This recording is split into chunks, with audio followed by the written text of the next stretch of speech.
আসসালামু আলাইকুম ওয়া রাহমাতুল্লাহ। প্রিয় চতুর্থ শ্রেণীর শিক্ষার্থীরা, তোমাদের গণিত বইয়ের ২০ পৃষ্ঠার আজকে নিয়ে আলোচনা করব। দেখো, ২০ পৃষ্ঠার মধ্যে কয়েকটি প্রশ্ন এখানে আছে। তো আমি এখানে এইগুলা তোমাদের বইয়ের মধ্যেই করে দেখাচ্ছি।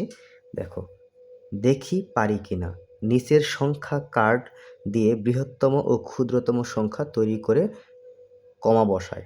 ওকে, তো দেখো, এই যে এখানে কার্ড আছে কয়টা, ১ ২ ৩ ৪ ৫ ৬ ৭টা কার্ড আছে। ৭টা কার্ডে ৭টা অঙ্ক আছে, ঠিক আছে?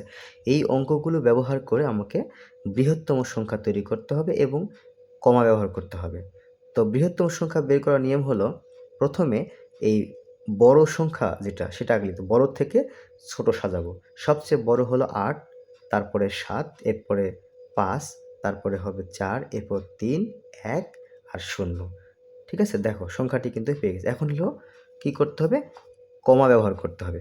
তো নিয়ম হলো, আমাদের দেশের নিয়ম হলো কি, ডান পাশ থেকে ৩ অঙ্ক পর প্রথম কমা হলো ৩ অঙ্ক পর বসবে। এই যে ১ ২ ৩, এখানে একটা কমা হবে, এরপরে ২ অঙ্ক পর। তো দেখো কত হলো, একক, দশক, শতক, হাজার, অযুত, লক্ষ। ৮৭,৫৪,৩১০।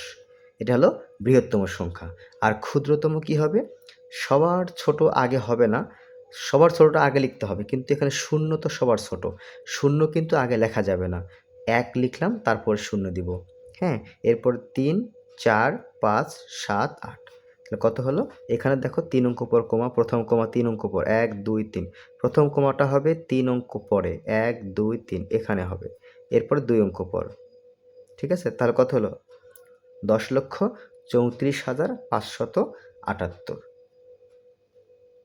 এরপর বৃহত্তম সংখ্যাটি নিচের খালি ঘরে বসিয়ে স্থানীয় মান নির্ণয় করি।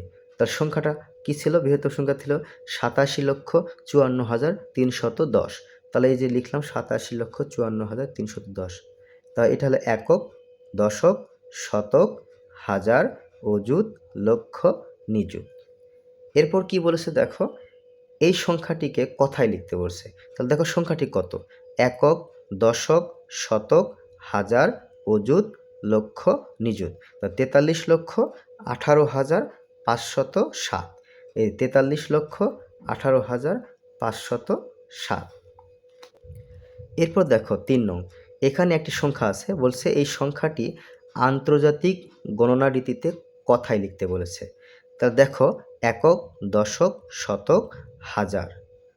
এই দেখো, আন্তর্জাতিক রীতিটা হলো এরকম, একক, দশক, শতক, তারপরে হাজারের ঘরে অঙ্ক থাকবে ৩টা, তারপর মিলিয়নের ঘরে অঙ্ক থাকবে 3টা, তারপর বিলিয়নের ঘরে অঙ্ক থাকবে 3টা। তো এখানে হাজারের ঘরে অঙ্ক দেখো, এই ৫ ৬ ৪, এই 3টা হলো হাজারের ঘরে অঙ্ক, আর এই ৮ হবে মিলিয়নের ঘরে। তার মানে ৮,৪০৫,৭৩১। এই যে ৮,৪০৫,৭৩১।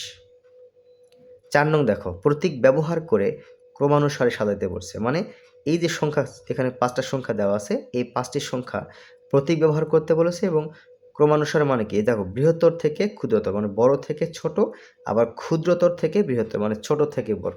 তো দেখো, এই 5টি সংখ্যার মধ্যে সবচেয়ে বড় সংখ্যা হলো ৮২,৩০০, এই যে আগে লিখেছি। ওকে, তারপর হলো ৫৮,২০৯।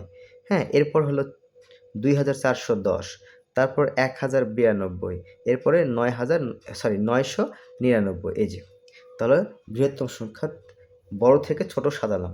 এরপরে ক্ষুদ্রতর থেকে বৃহত্তর, মানে ছোট থেকে বড়। তো সবচেয়ে ছোট হবে ৯৯৯, তারপর হবে ১,০৯২, তারপর ২,৪১০, তারপর ৫৮,২০৯, এরপর ৮২,৩০০। এরপর বন্ধুরা দেখো, লাস্টে একটা অঙ্ক আছে, প্যাটার্ন দেওয়া আছে। এই যে ৫ নাম্বার যেটা, ০ ৭, আবার ৭, এরপর ১৪, তারপর কমা দিয়ে ৩টা খালি ঘর দেওয়া আছে। বলা হয়েছে প্যাটার্নটি সম্পূর্ণ করি এবং নিয়ম লিখি। তো দেখো, প্যাটার্নটা হলো কিভাবে করা হয়েছে। দেখো, এই যে প্রথম সংখ্যাটা ০, তারপরে ৭ হইল, তাহলে ০ আর ৭-এর মধ্যে সম্পর্ক কি? এই ০ সঙ্গে যদি ৭ যোগ করা হয়, তাহলে কি হচ্ছে? ৭। ঠিক আছে? এরপরে পরবর্তী অঙ্কটা আবার ৭ হলো কেন? তার ৭-এর, এই যে দেখো, ০-এর সাথে ৭ যোগ করে পরবর্তী সংখ্যা ৭ পেলাম, এবং ৭-এর সঙ্গে যদি ০ যোগ করা হয়, তাহলে কিন্তু ৭ পাচ্ছি। এই 7 সংখ্যাটি পাচ্ছি। আবার 7-এর সঙ্গে 7 যোগ করলে কি হচ্ছে? 14 পাচ্ছি। ওকে? 14-র সঙ্গে আবার 0 যোগ করলে কি পাবো? 14 পাবো। তার পরবর্তী এই 14-র সঙ্গে 7 যোগ করলে 21, 21-এর সঙ্গে আবার 0 যোগ করলে 21, এভাবে। তার মানে পর্যায়ক্রমে কি হচ্ছে?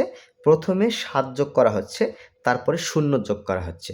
এইভাবেই কিন্তু এই প্যাটার্নটা চলতেছে। তার নিয়মটা কি? যে পর্যায়ক্রমে কি হচ্ছে? যে একবার প্রথমে হলো 7, এই যে 7 যোগ করা হচ্ছে, নিয়ম 7 যোগ, এরপরে হলো 0 যোগ, আবার 0 যোগ। এভাবেই কিন্তু এটা চলতেছে। তো শিক্ষার্থীরা, যদি ভিডিওটি ভালো লাগে অবশ্যই সাবস্ক্রাইব করবে।